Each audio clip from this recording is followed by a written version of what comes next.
Hey folks, Nicole Happel with Top Tier Real Estate here. Today we are in front of my new listing at 3918 Ruskin Place in South Colorado Springs.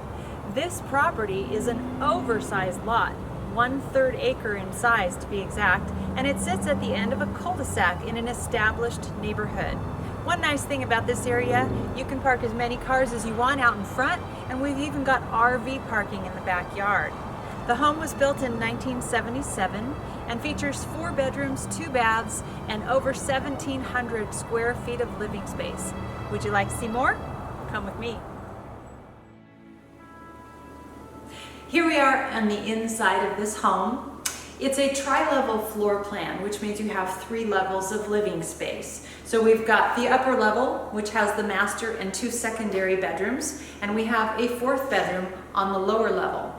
The main and lower levels both feature wood laminate floors. The kitchen has ceramic tile floors.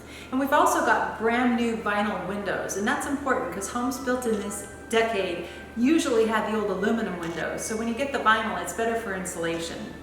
We've also got updated bathrooms and a brand new water heater. Who wouldn't appreciate that? If you'd like to see more of this lovely home, feel free to give me a call. I'd love to show it to you.